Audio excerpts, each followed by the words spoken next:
mest mellom kjentast og anledd i dansken og sjånvarspe. Hun har flere ferier finner virdeslønner for sitt arbeid. Hun rådgjør folk om hvordan de kunne avrigge sitt beste kvendt, og nå teker hun en oppgjør ved hodet heimsins beste mamma. Line Baun Danielsen, velkommen til Færøerne, velkommen til Kvon Live. Og tak fordi jeg må få lov at komme herop.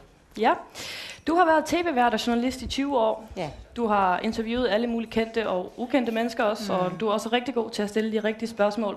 Men hvordan er du selv at interviewe?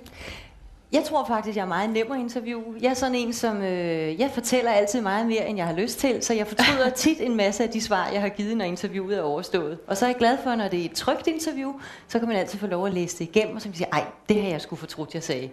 Så jeg plejer at være ret... Du kan godt være rolig. Jeg kan godt være rolig, ja, det er godt. Hvad synes du, jeg skal spørge dig om i aften for at få et godt interview? Jeg synes, du skal starte med at spørge mig om, hvordan jeg synes, det er at være på Færøerne, fordi jeg har aldrig været her før, og jeg vil sige, det har været en fantastisk oplevelse fra vi landede. Jeg fløj herop med min veninde, og jeg måtte drukne hende i Bailey og i vodka på vejen herop, fordi hun var skrækslagen for tanken om at skulle lande. Og jeg havde hørt alle mulige historier om, at når man landede på landingsbanen, så stod der får og bræde ude ved siden af. Så jeg havde sådan en forestilling om, at det ville være et mareridt. Og det var vanvittigt flot. Og jeg må sige, det er nogle fantastisk smukke øer, jeg har. Jeg er så glad for, at jeg har fået lov til at se det.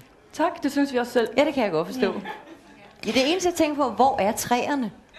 Vi har ikke nogen. I har ikke nogen? Okay, jeg sender nogen op til jer. Ja, gør det. Ja.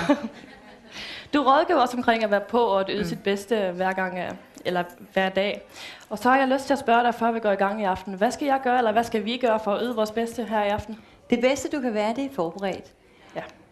Udgangspunktet for at præstere det bedste altid, det er, at man forbereder sig ned i detaljen. Fordi når man er forberedt, så kan man være impulsiv, og det betyder også, at man er sikker. Man ved, at man kan sit mål. I stedet for at man kigger på begrænsningerne, så kigger man på mulighederne. Så al optimal præstation afhænger af den forberedelse, du putter ned i det, ligesom en idrætsmand. Han vil altid træne.